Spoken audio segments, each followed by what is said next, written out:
Are you currently feeling frustrated with the situation you're finding yourself in? Or maybe with how others are behaving? Chances are, it is mindset and paradigm that are the driving forces behind your frustration. How you see the world, paradigm. How you think about the world, your mindset, has everything to do with how you experience life. And yours? Well, yours just might be getting in your way of finding joy and fulfillment in your life at work and at home.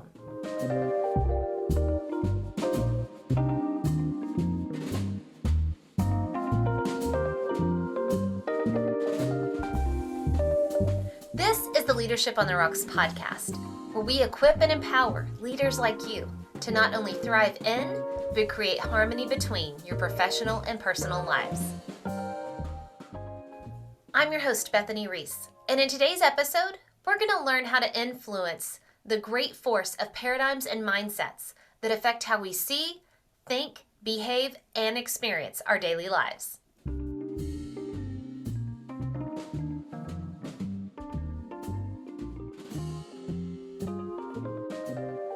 Welcome to episode 3 of Leadership on the Rocks.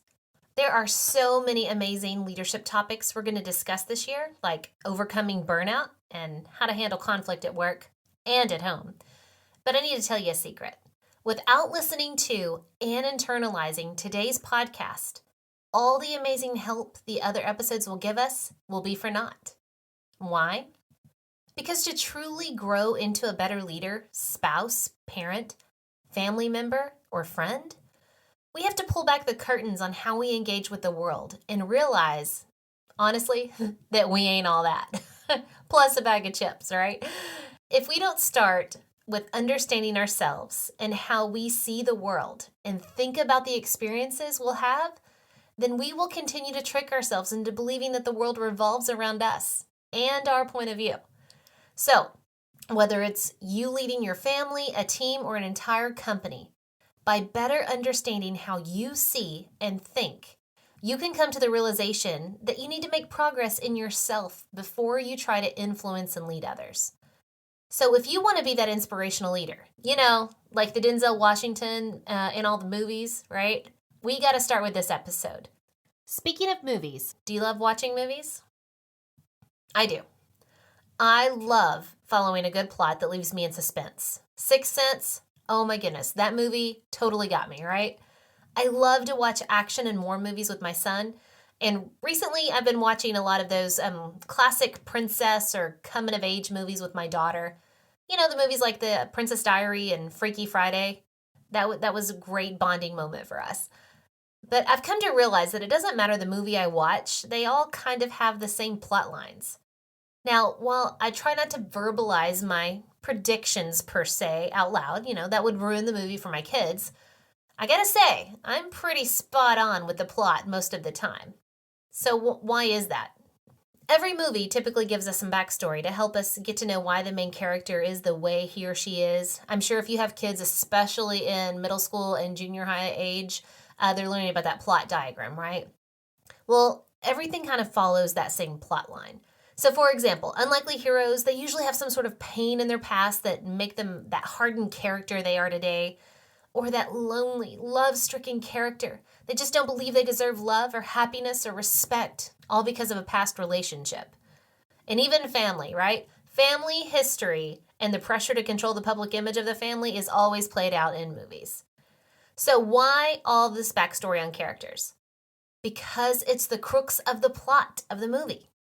It is what builds the tension in discovering how that character will respond to the problem he or she is going to find him or herself in. So, I need you to think for a moment, because here's a thought for you. You and I are kind of like the main character in our own movies about our lives, right? And there's this great invisible force that's impacting and developing the plots in our own stories. So, what is that force that's impacting the plots in your life and my life? Well, that force is made up of our paradigms, how we see the world, and our mindsets, how we think about things. And that is what's building the tension in our storylines. So how we see the world and think about things affects not only our mental health and our actions with every experience we have, but it also creates great resistance and internal conflict that has us or others feeling everything from frustrated to downright paralyzed. We can feel frustrated in a situation we find ourselves in or with how others are behaving. So, for example, from a colleague to work who is always complaining. You know the one I'm talking about. I bet you got their name in your head right now, right? So, whether it's the colleague at work or to the person at home that you absolutely adore, but who also easily freaks out at every little thing, well, that force of paradigms and mindsets are what's impacting our experiences, right? Not only theirs, but yours. And well, yours just might be getting in your way from finding joy and contentment at work and at home. So by being intentional in thinking about your paradigm and mindset, you can better prepare yourself for the internal conflict that'll take place as you experience all those day-to-day life experiences that we just talked about. And the external conflict that you have as you encounter those people, like the one we talked about at work that complains all the time. Okay, so let's pull back the curtain on these two invisible forces. Let's talk about what paradigm and mindsets are, and then let's look at how it affects your career and your home. After that, we're going to talk about how we can slow our perceptions and our thoughts so that we're more intentional in how we look at the challenges or the people we face. And my hope is that as the movie of your life is still being written, there will come a scene where the audience will be watching in awe. They'll be on pins and needles, waiting to see, are you going to be resilient and overcome? Are you going to cower to the stress? So let's get started in learning about those paradigms and mindsets. Our paradigm is the way we see the world, figuratively speaking. It's our frame of reference for how we interpret situations, people, and just the world in general. Considered a lens we look through to allow us to see the world. And remember, have you ever been to go buy glasses? There's a lot of lenses in the world, all right? There's a lot of lenses we can be looking through. So for example, we can have lenses that are self-focused. We can have lenses that are God-focused, goal-focused, business-focused, justice-focused, rose-colored glasses-focused, and many, many more. However, at the end of the day, our paradigm is just a set of assumptions we make about the world. As Stephen Covey says in his book, 7 Habits of Highly Effective People, our paradigms are just how we interpret what we see, and we organize our assumptions into 2 categories: the way things are, or the realities, and the way things should be, or our values. And our attitudes and behaviors then grow out of those assumptions. Yes, paradigms are very value-driven, but they are also heavily influenced by our environment, like our family beliefs, our media consumption, economic status, and race and ethnicity. So people have different paradigms for how they see the world, people, things, events, etc. And they make the assumption that their point of view of those is objective and correct given the facts. The facts, however, they're more like a lenticular lens picture card. Depending on which way your paradigm is tilted, you can see different conclusions of those facts. Okay, so what's a lenticular lens print, Bethany? What is that? A lenticular lens print is like what you used to get in the Cracker Jack box, right? It's a picture that changes when you tilt the image one way or another. So imagine, you have an image, a little card, and it shows Clark Kent. But when you tilt the image, it shows an image of Superman instead. That's a lenticular lens, and that's like paradigms. Depending on which way you're tilted, well, that's how you're going to see the facts. For example, you could watch all the cable news shows, right? And you're going to see how they all differently kind of spin the facts. So depending on the angle or the assumptions that people have been conditioned to, they have very different paradigms for how they see things. Another example, let's imagine 2 people standing on the beach facing each other. So one person bends down and draws the number 6 in the sand and proclaims that she has drawn the number 6. The other person, though, can easily disagree and say that the number is not a 6, but clearly a 9. Remember, they're facing each other. So both are convinced that they're being objective, thus making them right and the other person wrong. So based on where each person is standing, they see the world differently and therefore have different paradigms, which leads to different driving attitudes, different behaviors, and different concepts of work, all based upon where they're standing, their paradigm. Another example of opposing paradigms is that of personalities. So take any kind of personality test, and it's going to show you the different ways people naturally tend to see, behave, and work. To generically combine, because there's a million different personality tests out there, so I'm going to generically combine two opposing personalities. So let's compare, say, the perfectionist planner type versus the creative free spirit type. The perfectionist planner believes that it's possible to achieve perfection. They create a list in order to obtain perfection, and they notice the tiniest of details that are wrong with the plan. On the other hand, the creative free spirit believes in originality and avoids the confines of a checklist by going and doing as they feel to become whatever they want in the moment. Now, while their paradigms will be different in how they experience and react to an encounter with a person, thing, or event, both can add value to seeing the overall experience. And that, my friends, is paradigm. If you need help remembering it, just picture the two people on the beach saying, it's a 6, no, it's a 9. It all depends on your angle, your point of view. So now let's transition to mindset. If paradigm is the way we see situations in the world, then mindset is the way that your mind is set to think about things. As people, we're pretty stubborn in our thinking. Once we get a story in our head, it takes a lot of convincing to change that story. Somewhere along the way, our thinking has led us to a story, and that story has caused deep ruts in our roads of thinking. Then we become stuck in the ruts of our stories and thinking, and it becomes very hard to change. And the thing is, we've been listening to the same stories and telling ourselves those same stories our whole lives. When we become stuck in how we think about ourselves and the world around us, that in fact will affect how we think about other things that we experience. For example, as a child, you probably had some sort of tough experience, and through your thought process, you told yourself a story that is impacting how you think to this day. Maybe you uttered the phrase, like I did, I'm just not good at math, right? I never liked math. It was always hard, and I just said, I'm not good at it, right? Maybe you said it about reading or social studies or science, or maybe even sports and public speaking, whatever. You probably uttered that statement about something. Or maybe you just said, I'm not, good enough with whatever. I'm not good enough. I'm not talented enough. I'm not smart enough. I'm not skinny enough. Or worse yet, maybe you told yourself the story, I don't deserve things like, I don't deserve love. I don't deserve respect. I don't deserve being valued. Then there's the flip side. Some people out there may say, you know what, I am God's gift to, women, men. I'm God's gift to my spouse, my sport, my business, my church. And thinking about yourself in regards to your talent or self-worth in that area, you then told yourself a story that you either were or weren't something. A story created, hard boundaries for you in what you were, what you are, what you deserve, and what you could be. And in accepting that story, you probably stopped trying to change it. You stopped trying to make progress within you.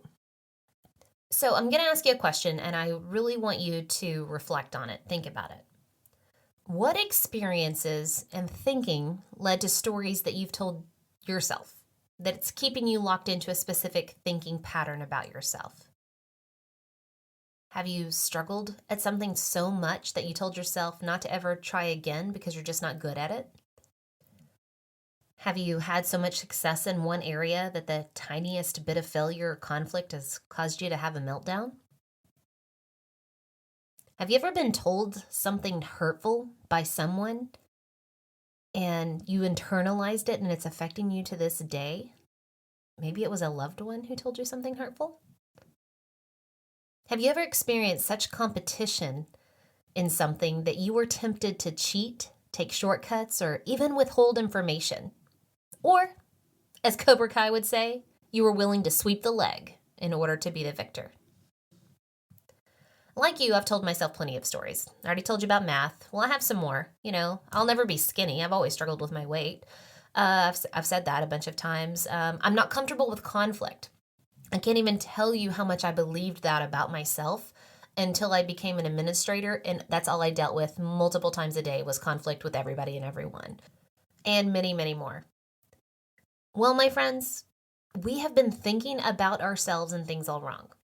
In so many circumstances, our mindset, or how we think about things, has been bound and chained and stuck in a rut. We've developed tunnel thinking, unable to see all the other possibilities or storylines available for the circumstances we find ourselves in. And, if you're a spiritual person and have faith, a lot of times, those are lies from the devil. Once he gets in your head and tells you something about yourself, you just hold on to that. You believe it as true. And so much about growing in your faith is having God reveal to you the lies in those stories that you've believed and how they're not full of truth. And so I encourage you to talk to God about, the feelings that you have about yourself or those stories that you've believed for so long and let him expose what is true. So as we, continue and look at mindset, I just want you to really understand what it is. It's the way your mind is set to think about things. All right. So in other words, if your mind had a dial, right, like a little, television volume dial, but a mindset dial, there are different ways you can adjust it and set it so that whenever you're analyzing, reflecting, developing feelings about things or people or experiences or circumstances, that you can, in fact, learn how to adjust that dial. However, I'm not a pedigree scientist, all right? But I've done some research, and Dr. Gary Klein is a psychologist, and he wrote an article in Psychology Today. And he said that a mindset is a belief that orients the way that we handle situations. It's the way that we sort out what is going on and what we should do. All right, so now through other research that I've done, it seems like there's 4 popular settings. I'm sure there's more. Again, I'm not a psychologist. But there's 4 that's talked about a lot. And 2 that kind of go together are the fixed versus growth mindset. And the other 2 that go together are the scarcity versus abundance. And yes, they're opposing mindsets.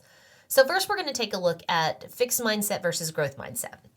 Now here is a very famous psychologist, Carol Dweck. All right, she is world-renowned Stanford University psychologist, and she wrote a book called Mindset, The New Psychology of Success, and how we can learn to fulfill our potential. It's a book from 2016. And she says that our lives are heavily influenced by how we think about our talents and abilities. Now, according to her, there are 2 types of mindsets. That's the growth and fixed.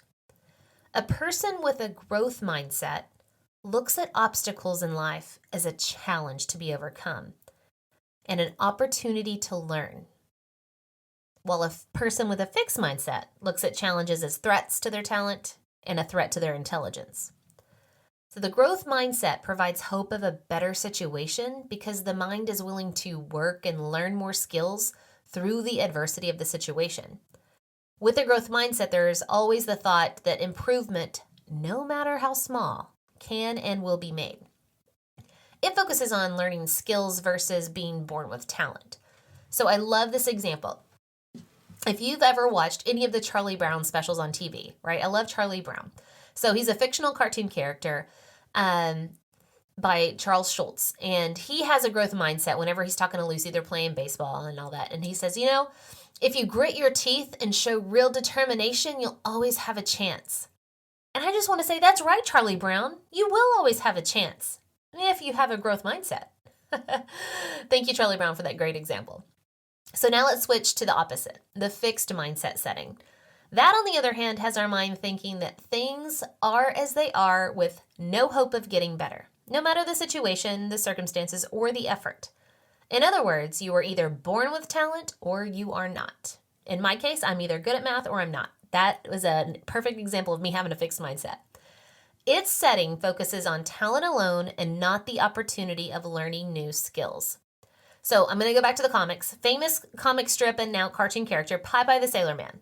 He exhibits a fixed mindset when he says, I am what I am and that's all that I am, right? He has a fixed mindset because he believes that he's nothing without his spinach, right? He's got to have the spinach to be strong and, overcome whatever challenge he's facing these days. A lot of athletes that are majorly talented, they can have a fixed mindset about that talent. Their identity is wrapped up in being the most talented, and whenever they come to adversity, they don't win the game or they're not picked for a specific team, they can fall apart. Have you by chance ever seen an athlete walk off the field or the court during a game? Not that I'm talking about any recent news. So, a fixed mindset can cause the mind to constantly battle the development of perseverance in overcoming obstacles. And it can cause people to essentially quit or die on those molehills of life. Now, let's get to the other set of mindsets. And it's talked about a lot in business. So, beyond growth and fixed mindset, there's another way your mind can be set to think about things, and that is scarcity mindset versus abundance mindset. Again, kind of looking back at Stephen R. Covey's book, 7 Habits of Highly Effective People, he really kind of coined the terms scarcity and abundance mindset by describing a concept of a pie. And I love it. Who doesn't love pie? So scarcity-minded people believe that there is only so much pie to go around. And once someone takes a piece of that pie, there is, in fact, less pie for everyone else, until finally there is no pie left. That is scarcity mindset. On the contrary, abundance-minded people believe that the pie is never ending and everyone can have a piece. There is essentially plenty of pie to go around. Now, there's no greater example of abundance mindset than with Jesus Christ himself. Jesus is all about freely giving you the abundant life. Now, it's not because you deserve it or I deserve it. It's because he loves us no matter what and wants to give it to us. In Matthew 14:13 through 21, Jesus is speaking to a bunch of people, and actually thousands of people, about the abundant life through him. And meanwhile, his disciples were stuck in their concerns about how they're going to, feed all these people. How are we going to be able to provide food for them to eat? They had a scarcity mindset when they said they only have 5 loaves of bread and 2 fish, and that it was impossible to feed that many people. However, Jesus was always teaching and showing how the abundant life was possible through him. Jesus, in fact, took the 5 loaves and 2 fish, blessed them, and then passed them out to 5,000 men, plus the women and children that were present. All ate the food until they were full, and there were 12 baskets remaining. That, my friends, is the concept of abundance. With a scarcity mindset, our thinking is always within the boundaries that there is a limit to how much blank whatever there is in the world, right? Fill the blank with anything you want. There's a limit to how much success there is in the world. There's a limit to how much money, market, popularity, friends, status, whatever. A scarcity mindset has the thought life focused on what we don't have and how we have to get it before the next person does. This has high school and Mean Girls written all over it, right? That's a scarcity mindset. When thinking of a scarcity mindset, though, not only do I think of high school, but I also immediately picture King John in the story of Robin Hood. Okay, I gotta be honest. I actually picture the Disney version of King John, the one that sucks his thumb. He believes there's only so much power and money available, so he has to do whatever it takes to make sure he gets it all. And that includes sending King Richard off on that crazy crusade and then taking money from the poor in order to make him rich. That is a scarcity mindset. So now we know what paradigms and mindsets are and how they play into how we see, think about, and experience life and encounter with others. How do we actually go about making changes for the better? How do we learn to recognize varying paradigms and mindsets in ourselves and others? Going back to that colleague that we work with that is a huge complainer, or the beloved family member that is easily overwhelmed, how in the world do we deal with them, right? I'm sorry to tell you, but you can't start with them. Because the truth about change with anyone is that you can't change anyone. You can only change yourself. So that means you always have to start with you. And a great place to start is by focusing on self-awareness and metacognition. Thinking about your own paradigm and thinking processes. True introspection is not just a great first step, but it is the only step in making positive change happen. It allows you to understand how the obstacles you're currently facing affects your overall motivations, beliefs, thoughts, communication, and actions in overcoming those obstacles. The more we recognize and reflect on our seeing and thinking habits and the stories we tell ourselves, we become more available to slow our thinking and adjust those settings. And oh, the stories we've told ourselves. Now, I need a sidebar here for a second, because I don't want you to get me wrong. I'm not saying there isn't absolute truth.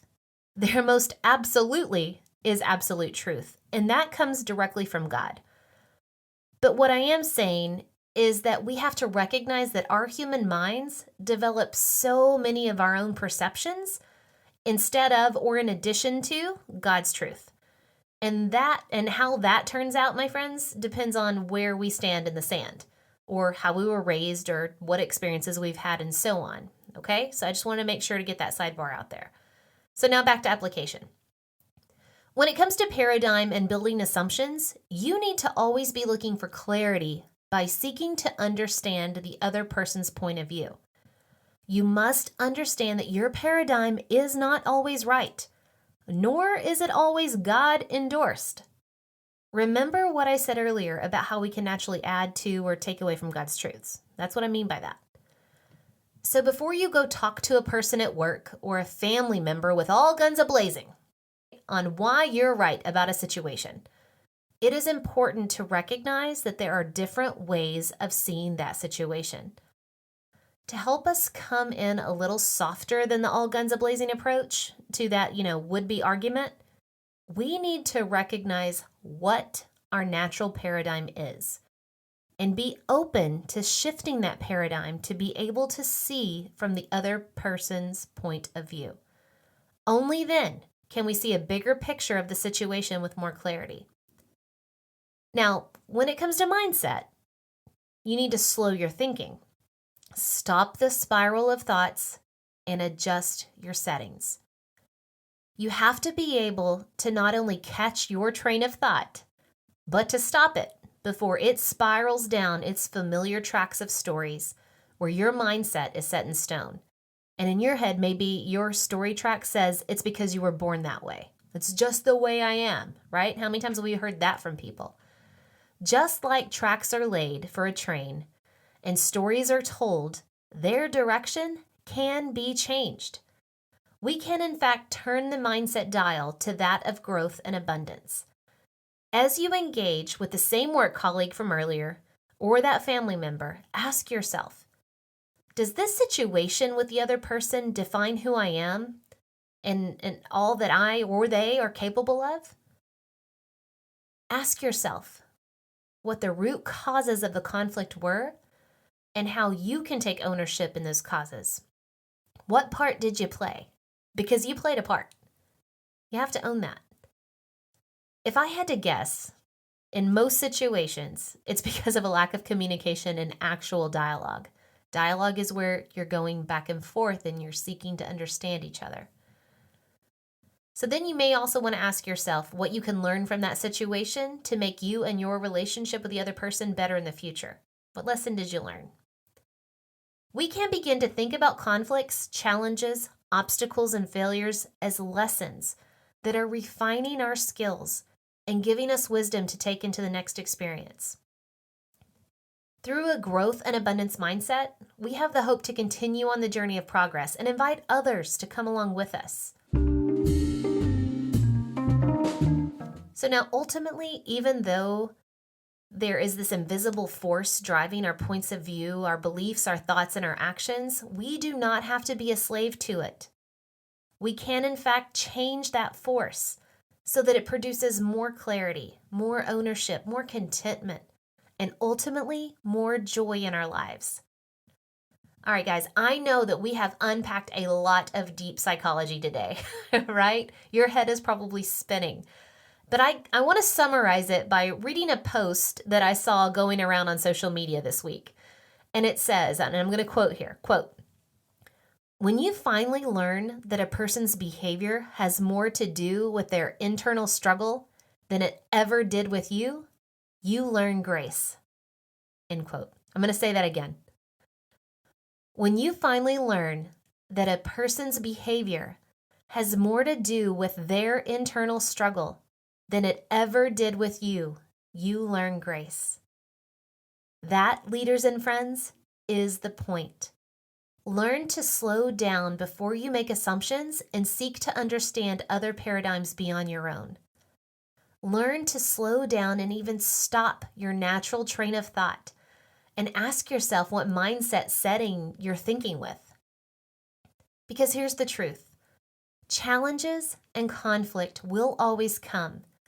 We will have challenges in our marriages, our parenting, our careers, and our social interactions. That is life on earth. We need to understand that we have a choice in how we handle adversity. We can dig our feet in the sand, literally, based upon the paradigm in the sand. We can dig our feet in the sand and argue until we're blue in the face, saying that our paradigm is right and everyone else's is wrong. We can even wrap our fixed and scarcity mindsets around the situation, curl up in a ball and say, I just can't even, or it's unfair. That's one option. Or we can change our thinking and say, that didn't go as planned. But with God, all things are possible, and we can continue the journey towards progress. So, my friends, may you please talk to God daily. Allow Him to open your eyes to His truth and guide your thinking, and you will be amazed at how abundantly you grow in your faith, joy, peace, and harmony with all of your life experiences. God bless.